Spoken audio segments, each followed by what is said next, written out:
Hello there, and welcome once again to The Verdict. Mick Cornett with Kent Myers. We're here every week meeting interesting people and dealing with topical issues, and boy, are we on topic this week. We are. I mean, this is the 24th of March, and what's coming up, April 15th, pretty soon. Tax season is right upon us. We're right in the middle of it, and we're going to be talking about what you need to know about a CPA, how you select one, what do they do for you, what services do they provide, and just all you need to know. We're going to have Joshua Jenson join us, and he's quite a effective advocate for the CPAs, as well as being a really good CPA himself. Should be an interesting show. I always learn when we have CPAs on the show, so we'll find that out today. It's on The Verdict. Stay with us.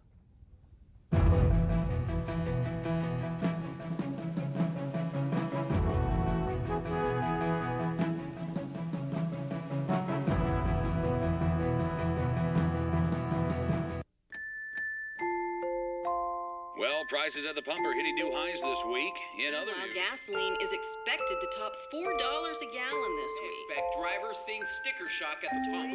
OPEC has raised the price of oil again, and Wall Street worries. Well, a full tank of gas is going to set drivers back. Straight ahead, the latest news on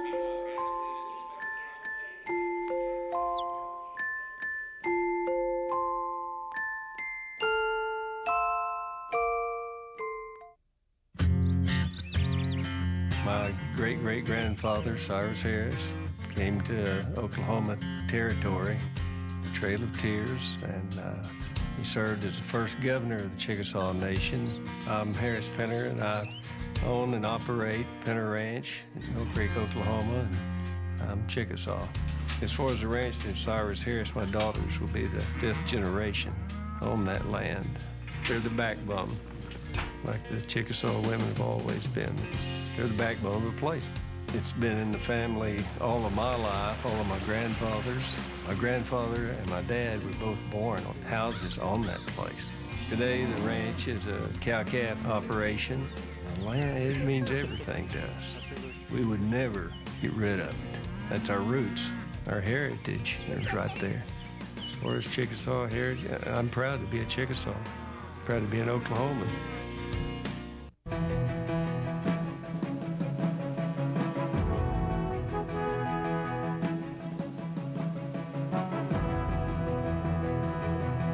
Welcome back to the set of The Verdict. Mick Cornett with Kent Myers, and Kent's going to introduce today's guest.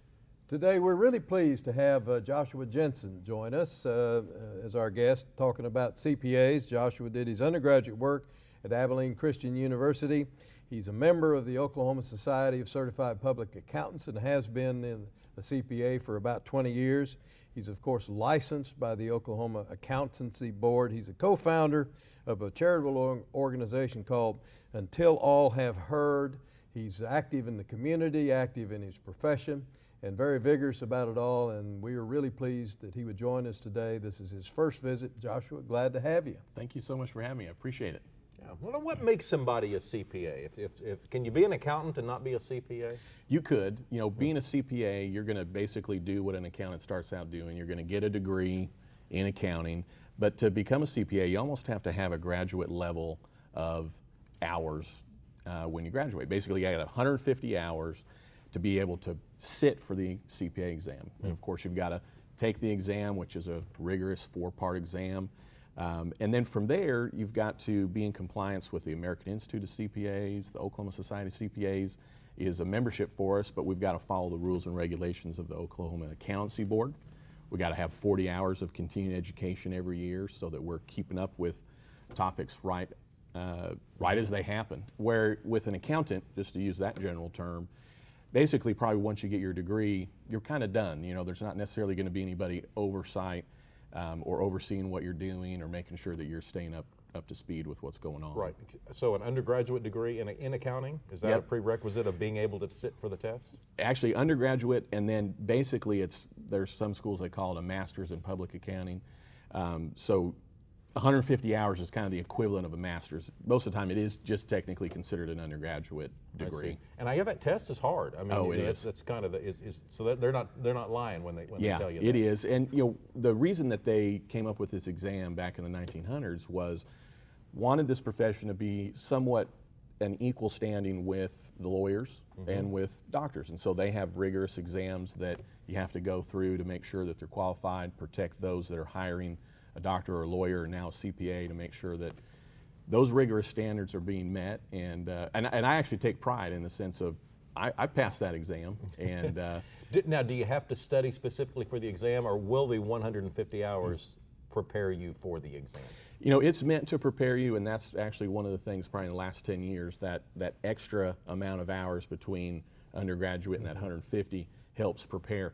But actually, to study for the exam, if you were to take a class in college that was specifically studying for the exam, typically that's not going to count for your hours. So the answer to your question is yes, you need to actually study separately and differently.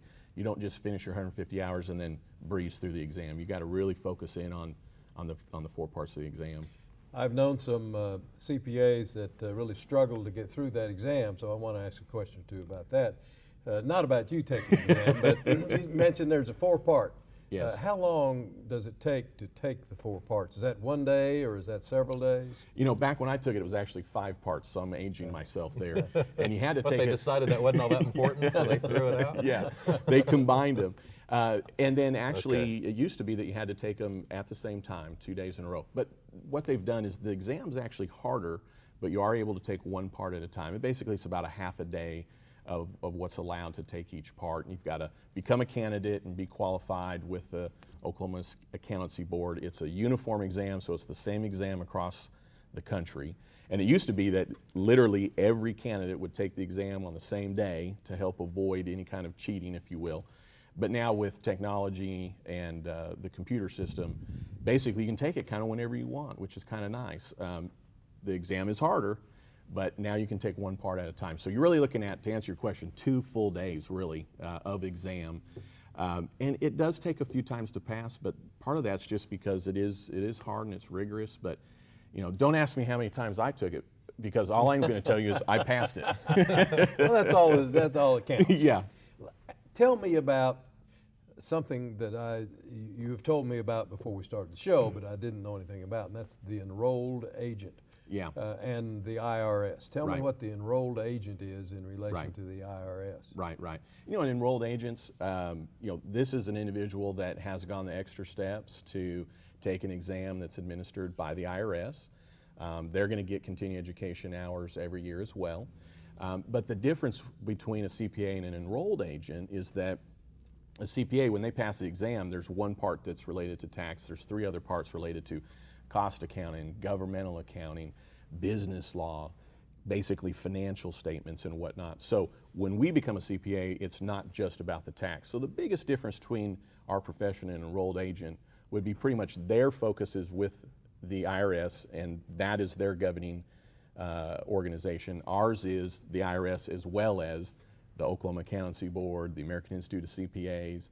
And so from our perspective also, people need to be aware that you could be someone preparing a return and you're not a CPA and you're not an enrolled agent. You can just be what's called a registered tax preparer. And typically that's just paying a $65 fee, making sure that you're not a criminal. They basically assign a number to you. There's some controversy on how much time they're going to have to spend on continuing education each year, but it's very, very little. And to become basically a registered tax preparer is just kind of registering on the website. So Let me interrupt you and ask you about that, without getting into any particular firm, right. whether they've been in the news recently or not. You see advertisements on television for tax preparers firms, large national Right. firms. Right. Is the person that does your return in that office an enrolled agent or a registered tax preparer, or is just the company?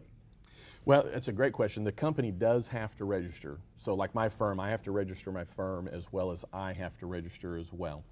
And so when somebody's going to a firm to have their taxes done, whether it's a storefront or a national company or a local, there's going to be a firm name basically on that return. But then specifically above that is the preparer. And that preparer is then should be who actually prepared your return. So they've got to put in their name. If they're a registered tax preparer, their ID number. For us as CPAs, we have our own registered numbers called a CAF number. We put that in as well. So to answer your question, yes, specifically that person has to sign off on it. And that's why you should know when you're getting your tax return prepared, well, what is your status? You know, and what I would say, if you've got a couple of W-2s, really straightforward, young, there's not a lot of activity on your tax return, you know, probably somebody that just has registered, gets a few hours a year is probably okay for that. But you know, most of the time nowadays, if you just sell stock, you got to fill out 4 forms. You know, if you've got a second mortgage, there's some things that you've got to do there. So all of a sudden you get into some complexity, and I think you'd really want to make sure that, you know, you're hiring somebody that's keeping up with that. And with us, it's 40 hours a year. So really, you should know from the return what their status is. Do accountants specialize? Are there certain accounting firms or individuals who specialize in oil and gas, and others maybe in retail and in different market sectors? Or evaluation. Yeah, and I appreciate you guys asking that, because I do think there's kind of a perception that when you hire a CPA, they can do everything. And you know what? We can, because we're super people, right? But from our perspective, really, yes. I mean, you start to specialize in basically what you're good at. And because a CPA starts out knowing all and every aspect from the education and then passing the exam, when you're talking to a CPA and you're looking to hire them, you know, if it's for tax, well, what kind of industry do they typically work with? And what we talk about with the Oklahoma Society of CPAs is that, you know, our profession is very much like the legal profession, very much like the medical profession. So you've got brain surgeons, heart surgeons, foot doctors, general practitioners. You know, in the legal side, you got those that specialize in criminal or divorce or plaintiff or defense.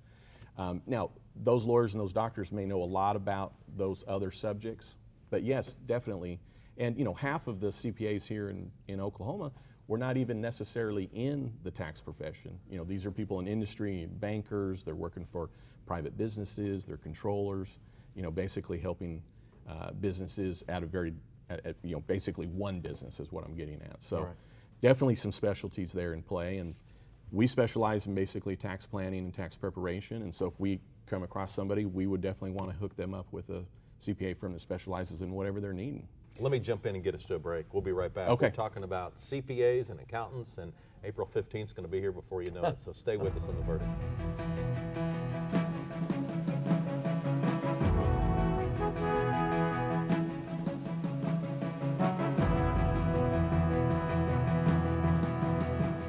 They lift, grip, and bear pressure. They carry our state through every season.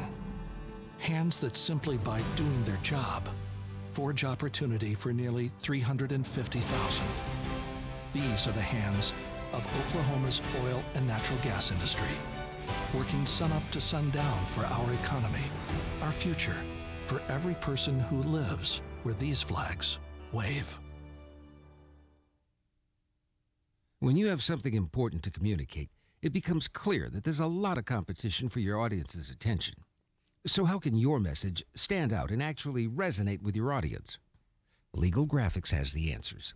The team at Legal Graphics will work with you to plan, design, and even test your presentation to ensure your message will be heard and remembered. Call Legal Graphics today to schedule an appointment. The readiness is all.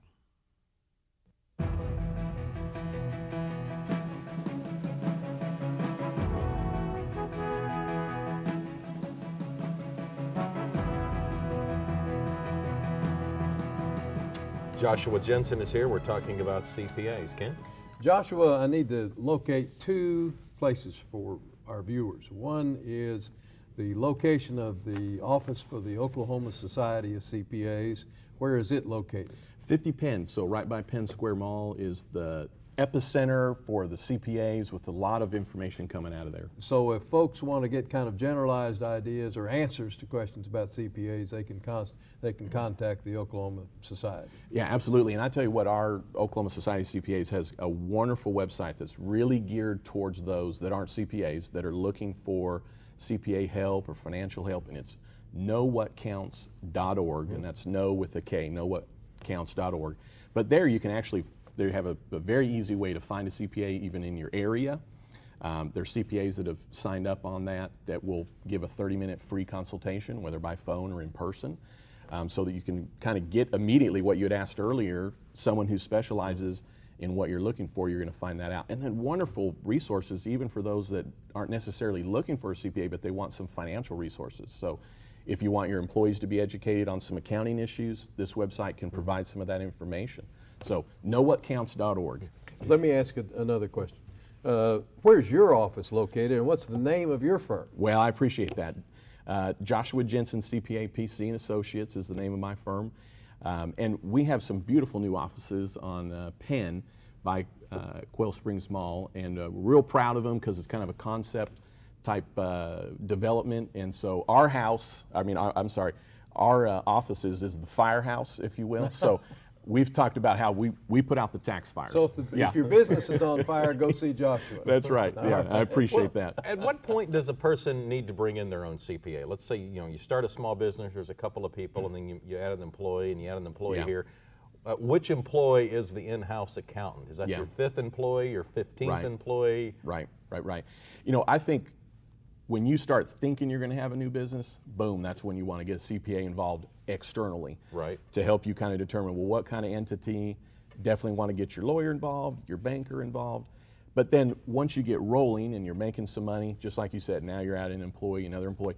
And we work actually with a lot of law firms and doctors as well. And usually when you're hitting about 2 to 3 employees, what we'll try and basically educate our clients is to have someone internally that can kind of do the basics. Maybe they're not even really an accountant, but we can get them set up with a software system that's really easy to work with, where they can kind of track the check register, and then we'll look it over. But when you want a true internal accountant CPA, is probably a company that's grossing probably $2 to $3 to $4 million. You've got a lot of daily transactions. You've got a number of employees, maybe 10, 15, 20 employees. That's when you want someone, like a hawk watching your numbers.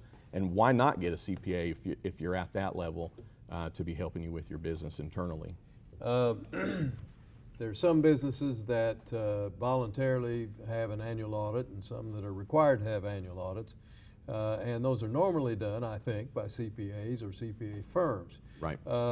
When you become a CPA, does that automatically qualify you to be able to do an audit? Well, we are the only profession that can do the audits, first and foremost, which is great for our industry.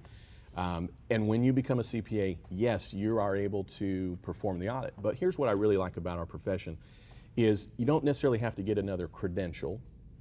You don't have to get another 3 letters behind your name. But if you're going to do auditing, the American Institute of CPAs has a very expansive and strict set of standards that you have to follow. So whether you're doing governmental or financial, public, there's basically a huge set of regulations that we have to go through. And so when an audit's done, you have to have a firm that is going to be registered to do that. You've got to let the accountancy board know that you're performing those services, as well as the Oklahoma Society of CPAs. We have to go through a peer review, which just means that another CPA firm will actually look over some of the work that we've done. They're not going to look over every audit and redo it. So this is why the CPA profession really wants to protect the fact that we are the only profession that can conduct and provide an audit. And really with an audit, you're getting a letter from that CPA saying that your business is sound, if you will. You are going to be a going concern, and that's very serious. And so we take that very seriously, and a lot of regulations. A lot of times in Washington, you'll hear someone say we need to, or we want to simplify the tax code. Has it ever actually been simplified? Has there ever been some change that's come out of Congress that you thought, yeah, this makes it a lot easier? No. In 1986, I know they redid and revamped the tax code. And my grandfather was a CPA, and he said within about 30 days it was more complicated than it had ever been. I think that a lot of people get focused in on a flat tax rate, but that would probably change a paragraph in the tax code to say, well, instead of this rate, it's going to be this rate. And what you're looking at with the tax code is there are a lot of people that they want that deduction for their mortgage interest or real estate taxes or charitable, or if they're paying an employee. So that's all of a sudden is where it gets complicated. Well, what is an employee? What's considered charitable? Is it a mortgage or is it your credit card? What's income? So that's where the complication comes into play, is the definition of the income and the expenses. But no, I started practicing 20 years ago, And really every year it just gets more complicated, and it has caused us also to get a little more focused in the industries that we're working with. Let me ask you a little bit about the certification. We've talked about what you have to do to get it and what you have to do to keep it. Is it possible through malpractice or not paying attention to lose the certification? And if so, how does that come about? Yeah. Boy, that'd be devastating. You know, I love being a CPA. It's kind of become, you know, just a part of who I am. Yeah, nobody wants to be introduced as a former CPA, Yeah, exactly. I guess. Yeah, used to be a CPA. But yes, if you're actually conducting an audit and you're not registered to do that, or you're putting together letters of basically saying they're a going concern or doing a review and you're not doing the peer review, you actually can lose your license for that. If you're just not keeping up with the information or updating your information with the Oklahoma Accounting Board. Continuing education. Yeah, not doing the continuing education. Now, sometimes it may just be that you get suspended or things are put on hold. You know, never has happened with me. But who makes that determination? Yeah, the Oklahoma Accounting Board. So it's is a gonna be. self-policing profession. Yep. And then also the American Institute of CPAs, if you're a member of that, also can come in and basically provide sanctions. But it's really at the local level, and so we take it serious, very, very serious.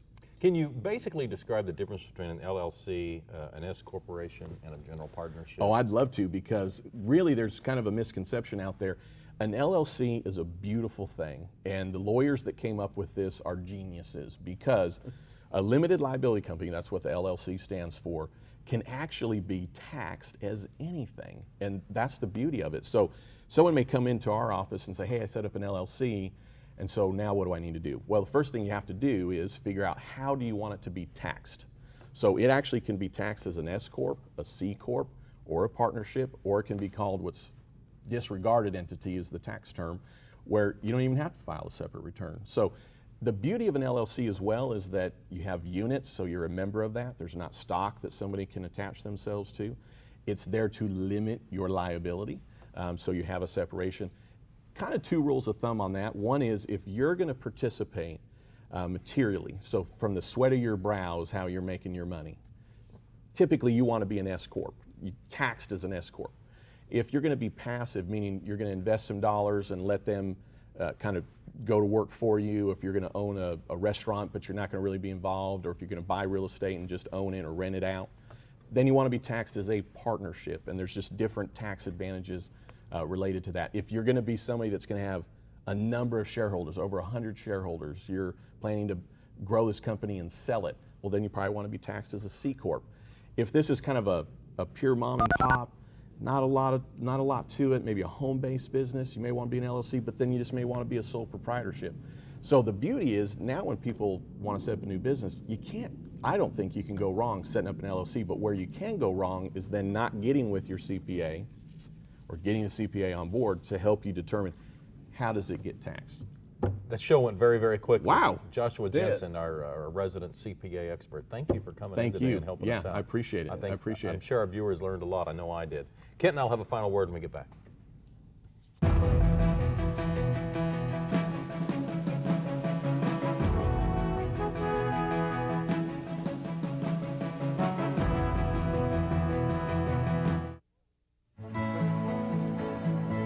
The good life comes naturally to Tulsa, where nature's beauty is matched with an eye for aesthetics.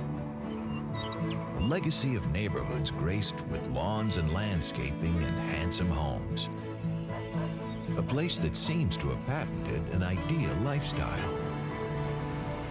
Bank First is loyal to the quality of life Tulsa assures its citizens, to the priority placed on education, culture, and growth. Loyal to builders who transform raw land into residential charm. Developers who see opportunity and add vitality to Tulsa's economy. Bank First serves both enterprise and private lives that need a loyal partner. It's how we help nurture this city's very good life. Bank First. Loyal to Oklahoma. Loyal to you. All children deserve a life of hope and love, but sometimes they experience a life of pain, neglect, and abuse. When that happens, Each child deserves all the quality assistance and representation that can be offered in our legal system. For more information, call 23-CHILD. Oklahoma Lawyers for Children, helping to bring hope and love back to the lives of abused children. You will always be mom and dad to me. We are a very conservative family, and we believe in old-fashioned family values. We have a loving home there, and we love kids, and we have 5, 6 of our own. And but I had no idea we were going to go into adoption, but it's been very gratifying. You will always be mom and dad to me. The Journal-Record is pleased to be a sponsor of The Verdict. The Journal-Record, since 1903, the best source of Oklahoma business news and legal information. And for almost 30 years, Oklahoma political, government, and business leaders have turned to the McCarville Report for accurate, reliable, inside information. Visit the McCarville Report online.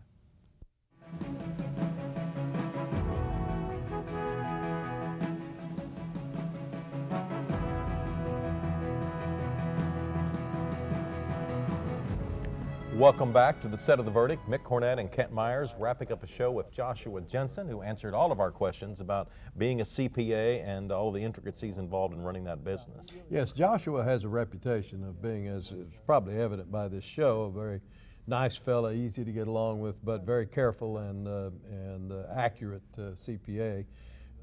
This is a busy time of year for them with the tax season coming up, and we're really grateful he'd give us the time during the height of tax season to come in and do our show, and we hope that he gave you some information that you'll find useful. And the state organization does a wonderful job of putting information on their website that can help all of us. You can get their website at oscpa.com. That's oscpa.com. We have a website too. Would love to see you go there and talk to us about a guest that you'd like to see on a future edition of The Verdict, or maybe a topic you'd like to see us discuss. And to get to our website, you merely type in theverdict.tv. That's theverdict.tv. Thanks so much for joining us here on this edition of The Verdict. Also, our thanks to Joshua Jenson and all the CPAs out there who participated in today's show. We'll be back next week with another show. For Kent Myers, I'm Mick Cornett. We will see you next week right here on another edition of The Verdict.